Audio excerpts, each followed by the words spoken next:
The power went out at exactly 9:47 p.m. One moment, the Carter Foundation gala was all crystal chandeliers and champagne glass laughter. The next, absolute darkness, and in that darkness, Naomi Bridges felt a hand catch her elbow just before she stepped backward into what a calm, precise voice told her was a 6-inch drop that will absolutely ruin your night. She froze. How can you possibly know that in the dark? I had the building schematics reviewed before I agreed to attend. A pause. I don't like surprises. She laughed, not because it was funny, but because it was so unexpectedly honest that it caught her completely off guard. Come on, the voice said. There's a side exit through the service corridor. Unless you want to wait here while 200 people panic in expensive shoes. She didn't. They moved through the dark together, his hand steady at her elbow, and Naomi Bridges, who had spent 29 years making careful decisions, who had graduated top of her class and turned down job offers overseas and built a life based entirely on plans, made the least careful decision of her entire life. She followed a stranger into the dark. And 4 months later, she was staring at a pregnancy test trying to figure out how to find a man whose name she had never asked for. If you love stories about two people who find each other in the most impossible ways, stay with me. This one is going to break your heart open and put it back together. Hit subscribe, turn on notifications, and let's do this together. 4 months earlier. The side corridor led to a stairwell.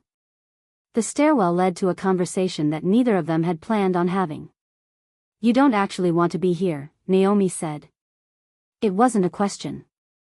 The man, tall, composed even in shadow, with a voice that carried the faint trace of an accent he'd almost trained out of his speech, leaned against the railing. No. You? My coworker gave me the ticket because she couldn't use it. I think she didn't want to waste the tax write-off. A pause. Then, quietly, that's the most honest thing anyone has said to me in 6 months. Something in his voice made her look at him more carefully.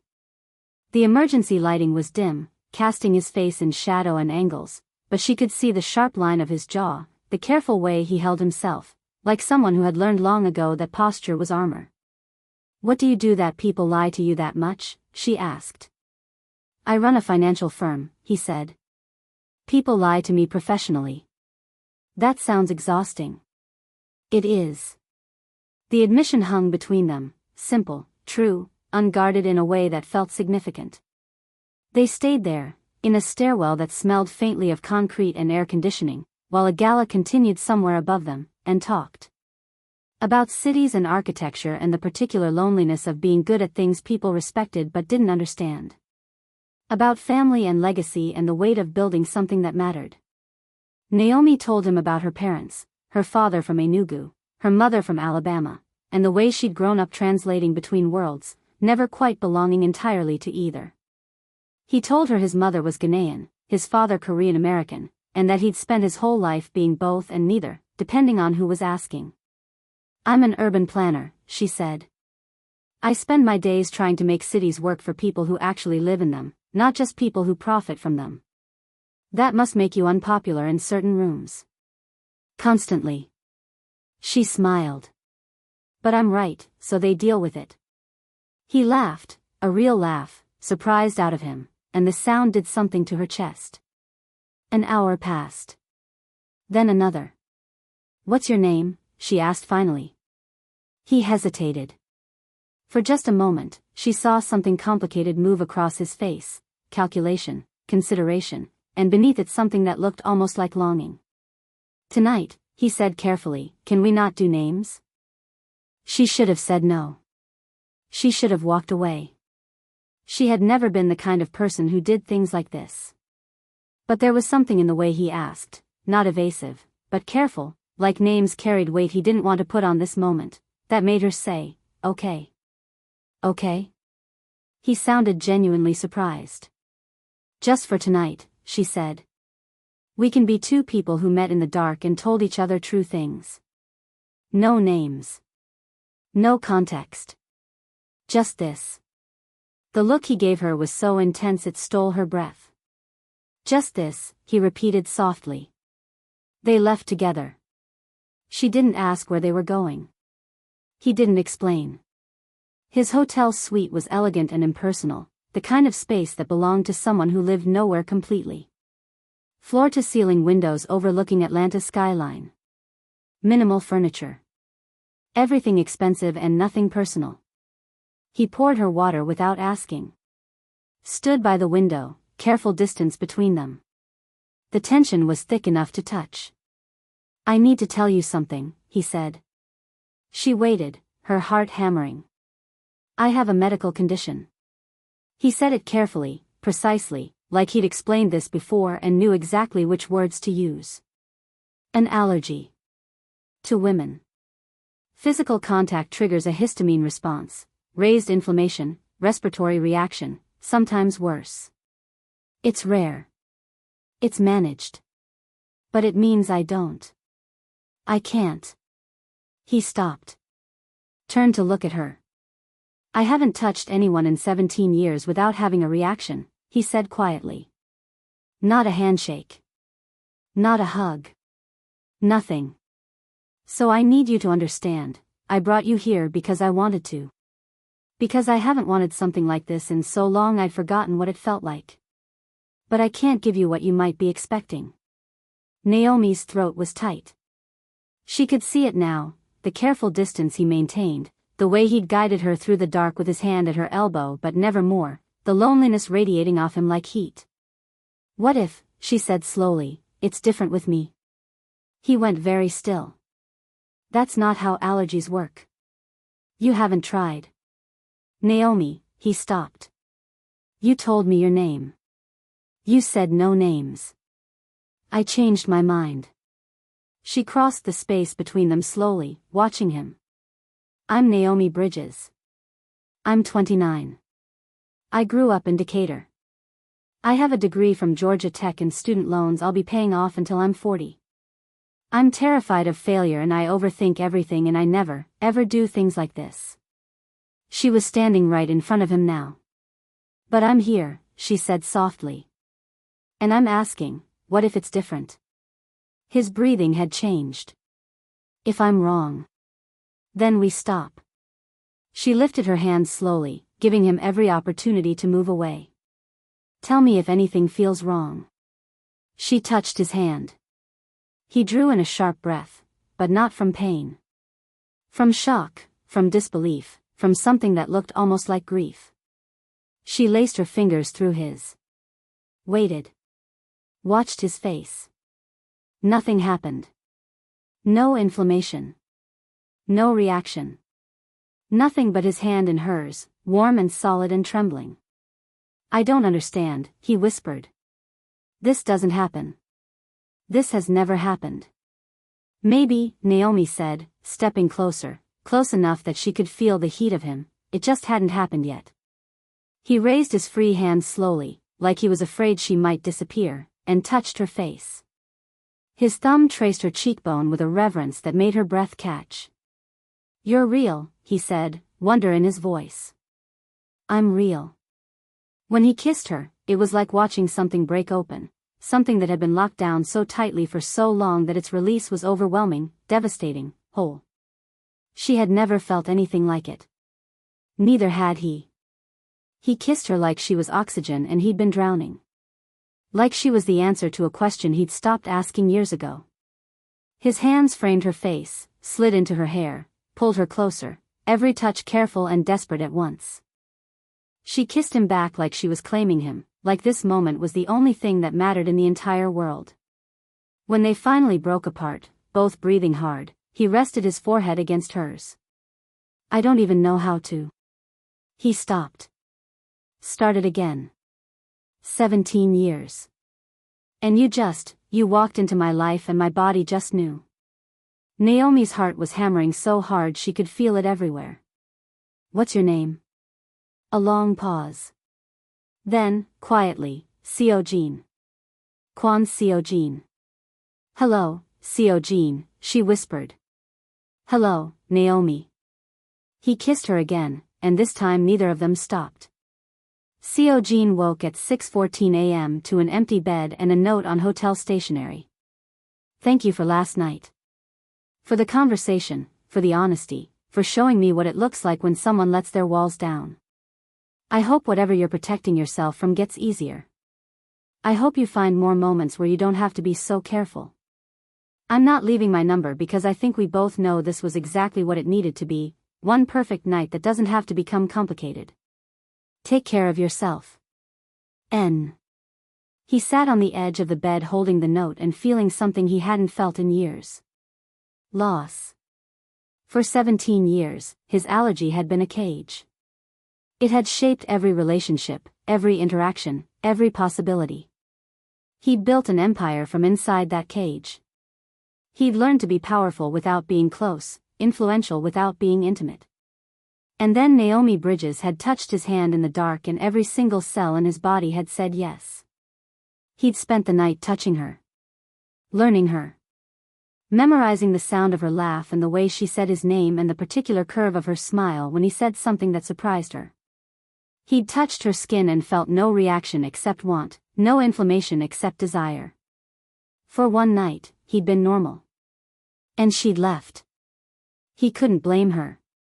He hadn't asked her to stay. He'd barely been able to process what was happening in real time, much less think about tomorrow. But sitting there with her note in his hands, Seo-jin made a decision. If this was possible, if his body could do this with her, he needed to understand why. He called Dr. Yun from the hotel room. Present day, 4 months later. Finding Kwon Seo-jin had not been easy, but Naomi Bridges was very good at research. She'd spent the first 6 weeks after discovering her pregnancy in a state of careful deliberation. She had an appointment scheduled at a clinic. She'd sat in the parking lot for 45 minutes, hands on the steering wheel, trying to make herself go inside. But her medical history made this complicated. At 24, surgery for an ovarian cyst had left scar tissue that 2 separate doctors had gently suggested might mean conception was unlikely for her.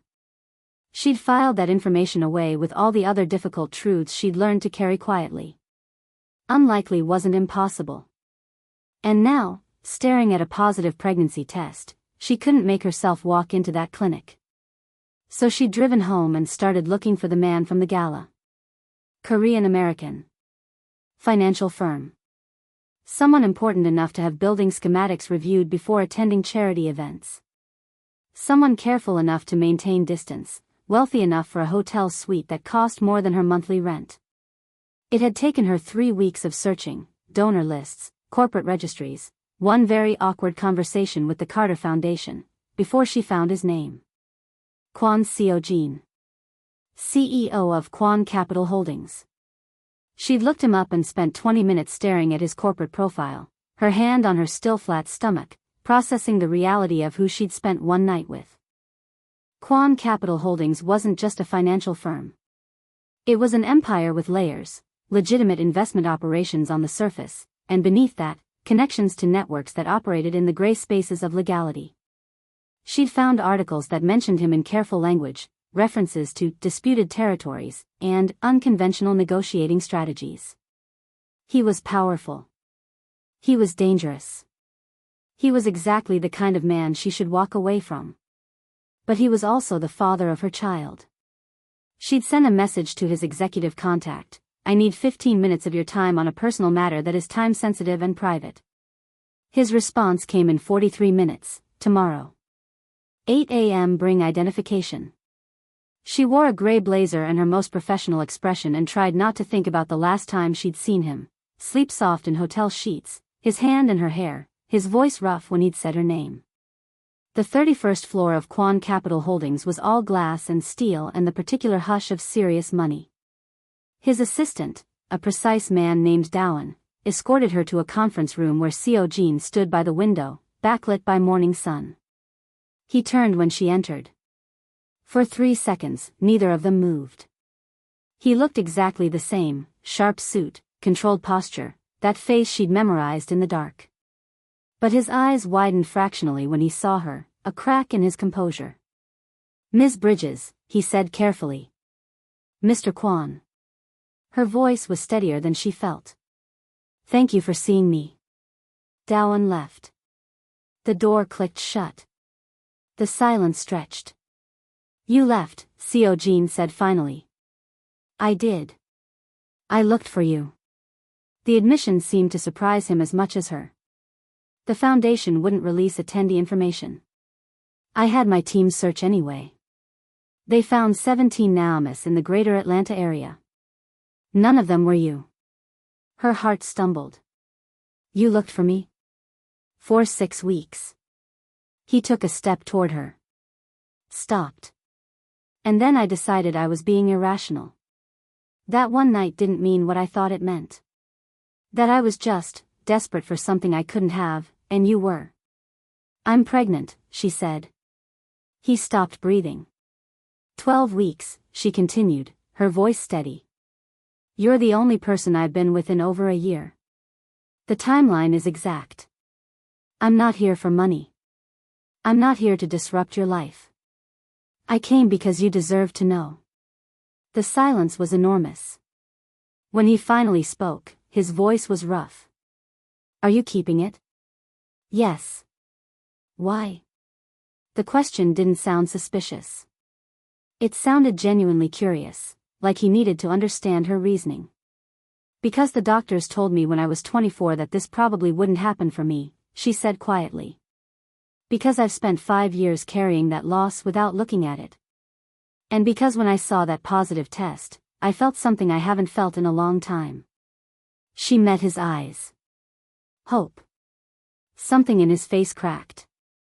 I need a blood test, he said. Not because I doubt you. Because my condition, if you're pregnant, if I'm the father, it means something medically significant. I know.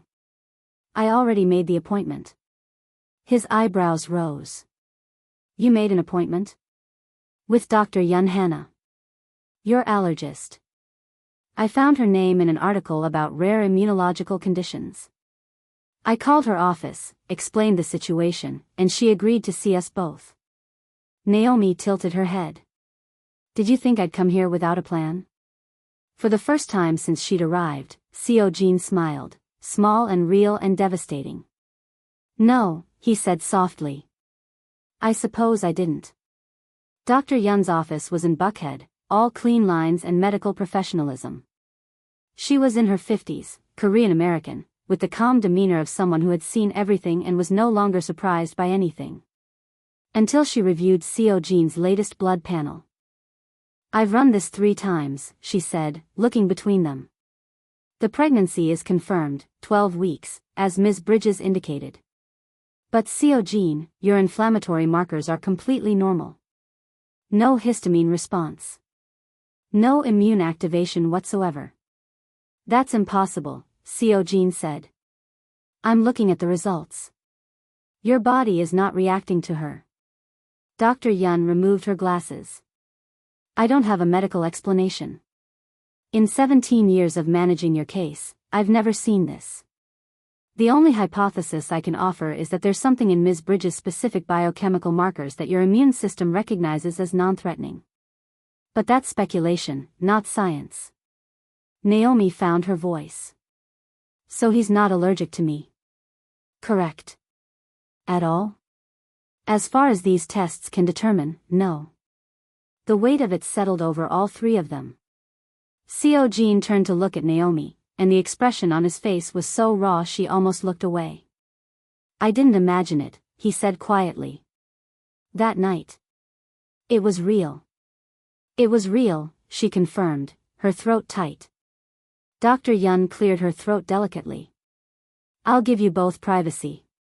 Naomi, I'd like to discuss prenatal care, but we can do that after you've had time to process. She left. The silence was charged, electric, overwhelming. I spent 4 months trying to convince myself it was a fluke, Seo-jin said. One night where my body happened to cooperate. An anomaly. I told myself not to hope for more because hope was, he stopped. Dangerous. Naomi stood. Crossed to where he sat. And now? Now you're standing in front of me pregnant with my child, and I can touch you, and I don't, his voice cracked. I don't know how to hold this much. She reached for his hand. He took it immediately, his fingers lacing through hers like he was afraid she'd disappear. I don't know what this is between us, Naomi said carefully. I don't know what you want or what I want or how any of this works. But I know I didn't come here just to tell you about the baby. He looked up at her. Waiting. I came because I haven't stopped thinking about you since that night, she admitted. Because when I saw that positive test, the first thing I felt after hope was, I get to see him again. Her voice dropped. So maybe we figure this out together. Maybe we don't have all the answers yet. But maybe that's okay. Seo-jin stood slowly, still holding her hand, and pulled her close, carefully, like she was something precious. I don't know how to do this, he said against her hair. I don't know how to be what you need. Neither do I, she whispered. But I know I don't want to do it alone. His arms tightened around her. And for the first time in 4 months, Naomi Bridges let herself breathe. 3 days later, Naomi's phone rang at 6:52 a.m. Unknown number. She almost didn't answer. Ms. Bridges. The voice was male, smooth, too friendly. You don't know me, but I know quite a bit about you. Urban planning analyst. Nigerian American. Currently pregnant with Kwon Seo-jin's child. Congratulations, by the way. That must have been quite the surprise given his condition. Ice flooded her veins. Here's what you need to understand. Kwon Seo-jin has made a lot of people very uncomfortable over the years. He's disrupted operations, interfered with arrangements, generally made himself a problem for those of us trying to do business in this city. And you, sweetheart, are the first real vulnerability he's shown in a decade. What do you want? Her voice was steadier than she felt. I want you to stay away from him. Decline his calls. Refuse his help. Make it clear this pregnancy is your business, not his. Do that, and you'll have a very peaceful next 6 months. Don't. He paused. Well. Accidents happen. Especially to pregnant women. Stress is terrible for fetal development, I'm told. The line went dead. Naomi's hands were shaking. She called Seo-jin immediately. He answered on the first ring. What's wrong? No greeting, just immediate alertness. Someone just called me. Threatened me. Knew about the pregnancy. Where are you right now? My apartment. Don't leave. I'm sending someone. 20 minutes. Seo-jin. Naomi. His voice was quiet, controlled, and absolutely lethal. 20 minutes. Please. She had never heard him say please before. Okay, she whispered. The person who arrived was Grace Yun, composed, professional, wearing what she explained was a specialized barrier system that allowed her to work in proximity to Seo-jin without triggering his allergy. Mr. Kwon asked me to escort you to his residence, Grace said. He's already there. He thought you'd prefer a familiar face for the pickup. 25 minutes later, Naomi was in Seo-jin's penthouse in Buckhead, floor-to-ceiling windows, minimal furniture, and Seo-jin himself standing by the glass looking like he was calculating how to dismantle someone's entire existence. He turned when she entered. They stared at each other for 3 seconds. Then she crossed the space between them and walked straight into his arms. He held her like she was the only solid thing in the world, his face buried in her hair, his breathing uneven. I'm okay, she said. I'm safe. Someone threatened you because of me. His voice was raw. Someone knew about the pregnancy and used it to. Who was it? He pulled back just enough to look at her. A man named Marcus Vance. He's connected to interests that have wanted leverage over me for years. Your leverage. So what do we do? Something dangerous moved through his expression, something cold and controlled and absolutely unyielding. We make you untouchable, he said quietly. And then I make sure Marcus Vance understands what happens when someone threatens what's mine. If you're feeling this as much as I am, leave a comment. Tell me you're not okay. Tell me you're crying. Because we're about to go deeper. Stay with me. Seo-jin insisted she stay at his penthouse until the situation is managed. She'd agreed, because she was practical enough to know that being stubborn wasn't the same as being safe.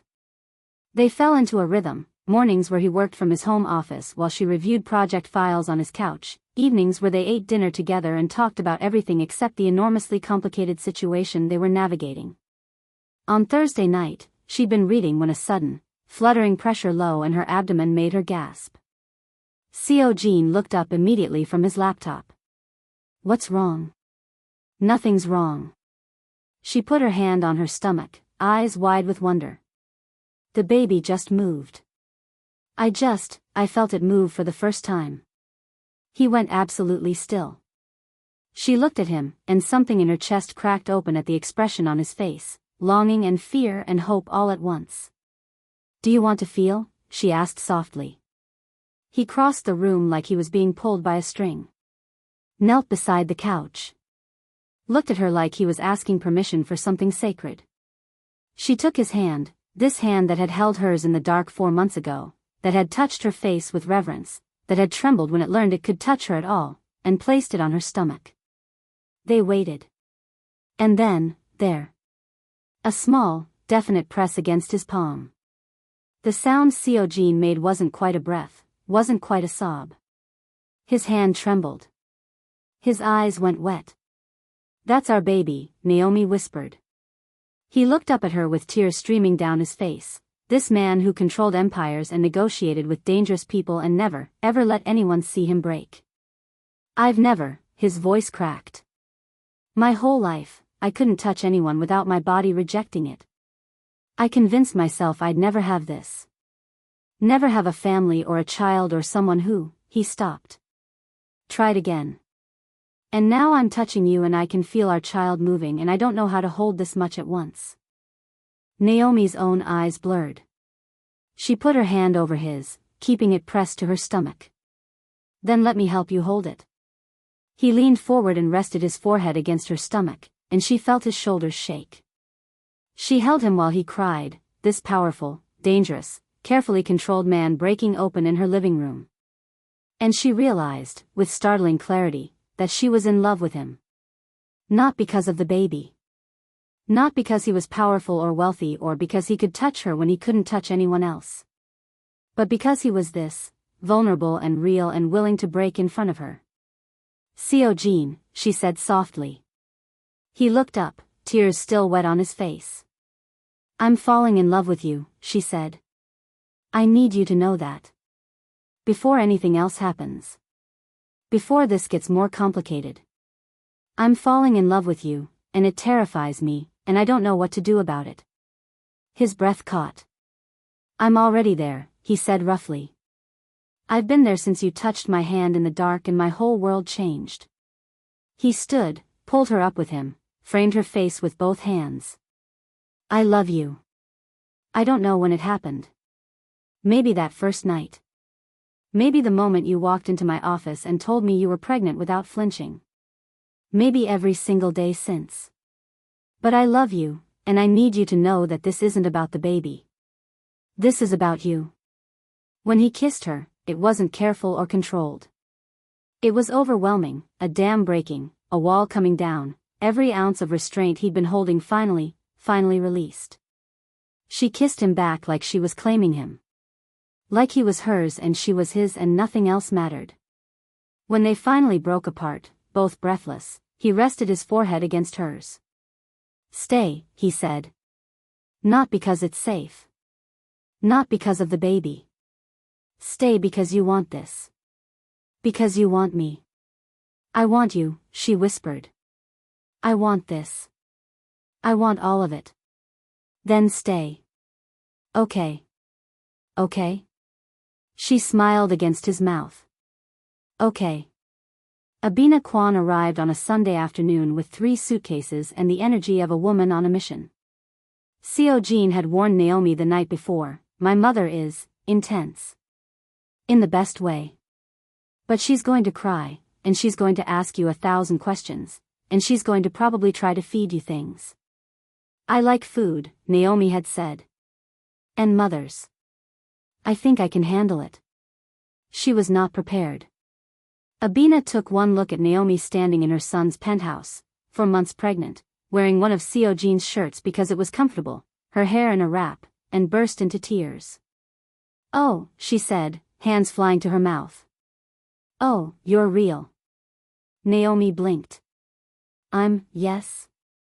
Abina crossed the space between them and pulled Naomi into a hug that smelled like shea butter and jasmine and something that felt inexplicably like home. "My son called me 6 weeks ago," Abina said against Naomi's hair, still holding her tight. "He said, Iyama, I met someone. And I can touch her." And I didn't believe him. I thought he was having some kind of episode. But then he video called me and he was smiling, actually smiling, and I knew. She pulled back, holding Naomi by the shoulders, tears streaming down her face. "I knew he'd found something I'd stopped letting myself hope for," Abina said. "And now you're here. Carrying my grandchild. Looking at my son like he hung the moon. And she pulled Naomi in again. "Thank you. Thank you for being someone he didn't have to protect himself from." Naomi's throat closed. Her own eyes were burning. "I'm not sure I did anything except show up," she managed. "That's everything," Abina said fiercely. "For someone who's spent 17 years alone, showing up is everything." Seo-jin appeared in the doorway with tea and the expression of someone watching his entire world reorganize itself. "Iyama," he said. "You're smothering her. She doesn't mind." "Do you mind?" Abina asked Naomi. "I don't mind," Naomi said honestly. "See? She doesn't mind." Abina finally released her, wiping her eyes. "Now sit. Both of you. I brought pictures. And I want to know everything." The afternoon dissolved into stories and laughter and Abina showing Naomi photos of tiny Seo-jin in various states of serious concentration, building blocks, reading books, staring at the camera like he was already calculating something. "He was always so careful," Abina said softly, looking at her son with infinite tenderness. "Even as a baby. Like he knew the world was something you had to navigate strategically." "I was careful because I had to be," Seo-jin said. "And now you don't." Abina reached over and squeezed his hand. "Now you have her." Later, when Abina had gone to rest in the guest room and the sun was setting over Atlanta, Seo-jin found Naomi on the balcony. "That went well," he said. "Your mother is wonderful. She likes you. I like her." He wrapped his arms around her from behind, his hands settling over her stomach where their baby was growing. "She hasn't been this happy in 17 years. Because of me? Because of us." He pressed a kiss to her temple. "Because she can see I'm not alone anymore." Naomi leaned back into him, covering his hands with hers. "You're not alone. Neither are you." They stood there as the city lit up below them, and Naomi thought, This is what I didn't know I was looking for." It happened 3 weeks later, on a Tuesday night. Naomi was 5 months pregnant, showing properly now, and they'd spent the evening looking at apartments because Seo-jin's penthouse, while beautiful, was not designed for a baby who will eventually need space to destroy things. They'd come home laughing about a place that had advertised charming original features, which turned out to mean nothing has been updated since 1987.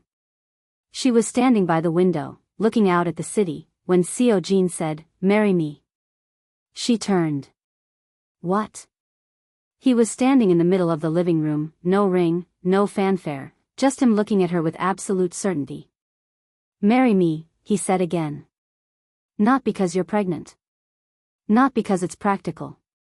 Marry me because I love you and I want to build a life with you and I don't want to spend another day pretending this is temporary." Her heart was hammering. "Seo-jin. I know it's fast. I know we're still figuring things out. But I've spent 17 years being careful and strategic and protecting myself from wanting things I couldn't have." He crossed to her, took her hands. "And then you walked into my life and suddenly I wanted everything. I want mornings with you. I want to raise our daughter together. I want to fight about paint colors and argue over baby names and wake up next to you for the rest of my life. Naomi's eyes were burning. We haven't even talked about. I don't care. His voice was rough, urgent. I don't care if it's too soon or too complicated or if people think we're crazy. I know what I want. I want you. Marry me. She was crying now, full tears streaming down her face.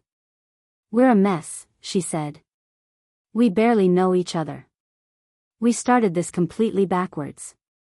I know. Your world is dangerous.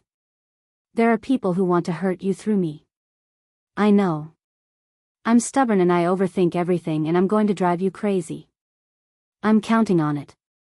He pulled her closer, his forehead against hers. Marry me, Naomi. Please.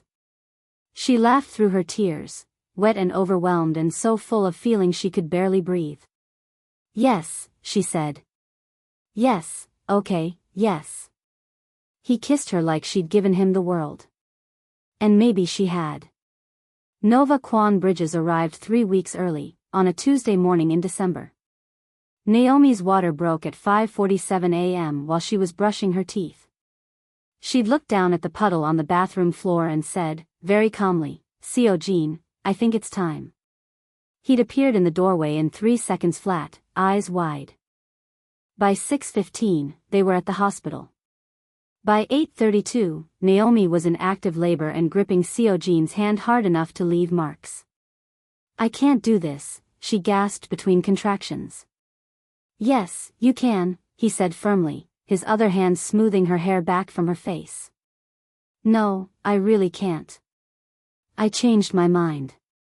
I want to go home. Naomi. He leaned close, his forehead against hers. You are the strongest person I have ever met. You've dealt with threats and complications in me. You can absolutely do this. She laughed, breathless and pained and a little hysterical. You're really not selling yourself well right now. I'll work on it. After you do this impossible thing. Another contraction hit. She screamed. I'm right here, he said against her temple. I'm not going anywhere. You're not alone. Hours passed. The pain built and crested and became the entire world. And then, at 9:17 a.m., the doctor said, one more push, Naomi. One more. She pushed with everything she had left. And Nova came into the world crying, a furious, healthy, absolutely perfect sound. The nurse placed her on Naomi's chest, and Naomi looked down at her daughter and felt the entire universe reorganize itself around this tiny, furious person. Oh, she breathed. Oh, hello, beautiful. Nova stopped crying. Blinked up at her mother with dark, wide, impossibly alert eyes. Seo-jin was crying. Naomi looked up at him, this man who controlled everything, who never showed weakness, who had spent his whole life armored, and he was openly, uncontrollably weeping. Do you want to hold her? Naomi whispered. He nodded, speechless. The nurse helped him. Showed him how to support her head. Placed Nova carefully in his arms.